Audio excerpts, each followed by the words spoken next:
Hello guys, welcome back to my YouTube channel SK study a way of success में हूं आपका educator Shivam Mishra. और यहाँ पे क्लास 12 हिस्ट्री, जी हाँ, इतिहास का फुल पेपर सोल्यूशन लेके आ गए हैं आपके लिए 2022 का। और आप लोग बताइए आज आपका कौन सा पेपर था, पेपर कोड था, कमेंट कर दीजिए। सारा सारा मैं वीडियो सोल्यूशन करके आपको प्रोवाइड कर दूंगा। जो 2023 के बच्चे हैं वो पेपर से ध्यान को देखें, क्योंकि 2023 में इसी प्रकार का पेपर पैटर्न रहने वाला है। 3 घंटे 15 मिनट का पूरा पूरा क्लास 12 हिस्ट्री में टाइम मिला था सॉल्व करने के लिए। पूर्णांक आपका 100 नंबर का पूरा पूरा पूर्णांक दिया गया था। प्रारंभ के 15 मिनट परीक्षार्थियों को प्रश्न पत्र पढ़ने के लिए समय निर्धारित किया गया था कि आराम से आप 15 मिनट तक प्रश्न पत्र को पढ़िए, कोई दिक्कत नहीं।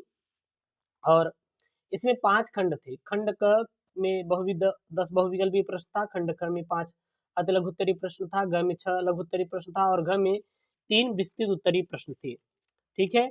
तथा खंड अंगा में जो था वो ऐतिहासिक तिथियों और मानचित्रों संबंधित प्रश्न बना था।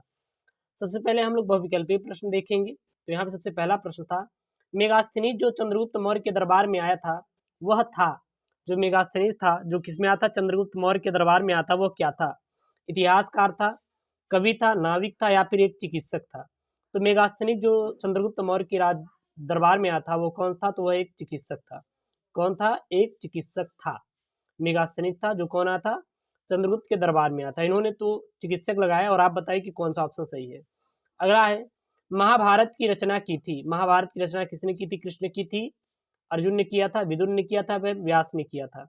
तो इन्होंने लगाया कि महाभारत की रचना व्यास ने किया था। अगला प्रश्न है, अशोक के अधिकांश प्राकृतिक अभिलेख लिखे गए थे।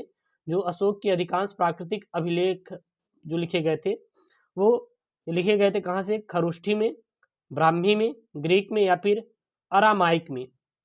तो अशोक के अधिकांश प्राकृतिक जो अभिलेख लिखे गए थे वो ग्रीक में लिखे गए थे। अगला है, हर्षचरित की रचना की थी। हर्षचरित की रचना किसने की थी?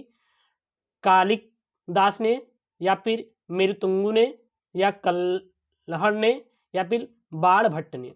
तो हर्षचरित की रचना किसने की थी? तो वो की थी कालिदास ने। कालिदास ने क्या थी? हर्षचरित की रचना की थी। अगला यहाँ पे, बास वन्ना के अनुयायी कहे जाते थे। बास वन्ना के अनुयायी कहे जाते थे कौन? वैष्णव, शाक्त, लिंगायत या फिर जैन? तो इन्होंने टिक नहीं लगाया। और आप बताइए इसका राइट आंसर क्या हो जाएगा।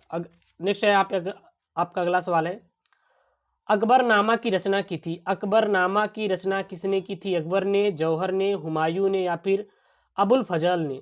तो अकबरनामा की जो रचना किए थे वो किए थे अबुल फजल ने अकबरनामा की रचना किए थे। अगला है, शाहजहां ने कब राजगद्दी प्राप्त की? जो शाहजहां थे उन्होंने कब राजगद्दी प्राप्त की थी? सन 1626 में, सन 1628 में, सन 1629 में, सन 1630 में। तो शाहजहां ने जो राजगद्दी प्राप्त की थी वो की थी सन 1628 में प्राप्त किया था। अगला है, बंगाल में अस्थाई बंदोबस्त लागू किया सन 1790 ईस्वी में, सन 1792 ईस्वी में, सन 1793 ईस्वी में, सन 1794 ईस्वी में। तो बंगाल में अस्थाई बंदोबस्त जो लागू किया गया था वो सन 1793 ईस्वी में लागू किया गया था। अगला है, द्वितीय गोलमेज सम्मेलन आयोजित किया गया 1930 में, 1931 में, 1932 में, 1933 में। तो द्वितीय गोलमेज जो सम्मेलन था आयोजित किया गया था वो किया गया था 1930 ईस्वी में। द्वितीय गोलमेज सम्मेलन को आयोजित किया गया था। अगला प्रश्न है, पंडित जवाहरलाल नेहरू की मृत्यु कब हुई थी? 1960, 1962, 1964 या फिर 1965? फिर यहाँ पे आपके इंग्लिश वाले दिए गए थे मल्टीपल चॉइस क्वेश्चन, इसको छोड़ दीजिए। फिर यहाँ पे आपका खंड ख जो शुरू था वो अति लघु उत्तरीय प्रश्न था। यहाँ पे प्रश्न क्या है, भारतीय पुरातत्व संरक्षण के प्रथम डायरेक्टर जनरल कौन थे? जो भारतीय पुरातत्व संरक्षण था उसके प्रथम डायरेक्टर जनरल कौन थे? आपको राइट आंसर मेंशन करना था। अगला यहाँ पे प्रश्न बना था, प्रयाग प्रशस्ति की रचना किसने की? तो 2 अंक का प्रश्न था। इसके बाद आपका प्रश्न बना था, 1857 के विद्रोह के कोई 2 कारण लिखिए। जो कि 1857 का विद्रोह हुआ था उनके 2 कारण लिखने के लिए दिया है। अगला यहाँ पे, काकोरी कांड कब और कहाँ हुआ था? जो काकोरी कांड है यह कब और कहाँ पे हुआ था? अगला प्रश्न है, भारत छोड़ो आंदोलन के कोई 2 कारण दीजिए कि भारत छोड़ो आंदोलन कैसे प्रमुख क्या क्या कारण थे आपको बताना था। कितने अंक का था? 2 अंकों का प्रश्न बना था। फिर खंड ग यहाँ पे है, लघु उत्तरीय प्रश्न है, काफी इंपॉर्टेंट सेक्शन सी का प्रश्न है। प्रश्न क्या था, हड़प्पा सभ्यता की प्रमुख विशेषताओं का वर्णन कीजिए कि हड़प्पा सभ्यताओं की प्रमुख विशेषताएं कौन कौन सी थी। अगला यहाँ पे प्रश्न बना था साल भंजिका पर एक टिप्पणी लिखिए, 5 अंक का प्रश्न बना था।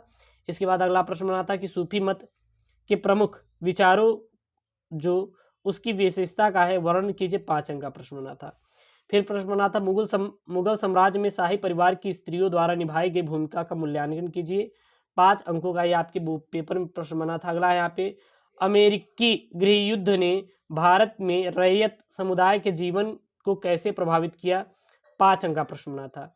फिर यहाँ पे प्रश्न बना था सहायक संधि पर एक संक्षिप्त टिप्पणी लिखिए, 5 नंबर का, किस पे, सहायक संधि पर। अगला यहाँ पे खंड घ क्या था, यहाँ पे मौर्य प्रशासन की प्रमुख विशेषताओं का उल्लेख कीजिए कि मौर्य प्रशासन की प्रमुख विशेषताएं कौन कौन से थी। आपको उल्लेख करने के लिए आगे दिया गया था कितने अंकों का, 10 अंकों का। अथवा प्रश्न बना था कि बौद्ध धर्म के प्रमुख सिद्धांत क्या थे और भारत में इसके पतन के कारण बताइए, जो कि 5 5 10 अंक। अगर ये बता देते कि बौद्ध धर्म के प्रमुख सिद्धांत क्या थे, 5 अंक, और भारत में इसके पतन के कारण क्या होते, 5 अंक, यानी टोटल कितना अंक का, 10 अंकों का ये प्रश्न बना था। अगला प्रश्न बना है मुगल के प्रांतीय प्रशासन की प्रमुख विशेषताओं का उल्लेख कीजिए, 10 नंबर का था। अथवा में प्रश्न था, अथवा में क्या था, यहाँ पे विजयनगर साम्राज्य की किलेबंदी तथा सड़कों के बारे में आप क्या समझते हैं, 5 5 10 अंकों का ये आपका प्रश्न बना था। अगला यहाँ पे है संथालों ने ब्रिटिश शासन के विरुद्ध विद्रोह क्यों किया, 10 नंबर। अथवा में असहयोग आंदोलन के प्रमुख उद्देश्य क्या थे, 10 नंबर। फिर यहाँ पर अगला यहाँ पे सेक्शन ई से बना था, प्रमुख घटनाओं से रिलेटेड प्रश्न था, जैसे कि यहाँ पे था आपको कि निम्नलिखित ऐतिहासिक तिथियों से संबंधित घटनाओं का उल्लेख कीजिए। 185 ईसा पूर्व, 7800 ईसा और सन 712 ईसा, 1039 ईसा, 1325 ईस्वी, 1469 ईस्वी, 1336 ईस्वी, 1797 ईस्वी, 1995 ईस्वी और 15 ईस्वी है, और 1947 ईस्वी। तो ये क्या थे, प्रमुख ऐतिहासिक तिथियां, ये नोट कर लीजिए। मैंने कुल जो मॉडल पेपर आपको बताया था कल वाला इतिहास का, उसमें से देखिए एक प्रश्न यहाँ पे फंसे हुए हैं, तो इसको तो मैं आपको बताया भी था, आप जाके देखिए, इसमें से ये प्रश्न आए हुए हैं। ये चीज़ें इंग्लिश में यहाँ पे मेंशन की है। फिर यहाँ पे मानचित्र से संबंधित प्रश्न थे, दिए गए भारत की रेखा मानचित्र पर निम्नलिखित स्थानों को इस चिन्ह द्वारा दर्शाइए तथा उनके नाम भी लिखिए, सही नाम तथा सही स्थान दर्शाने के लिए एक एक अंक निर्धारित थे। वह स्थान जहाँ प्रारंभ में मगध की राजधानी स्थित थी, कौन सा था।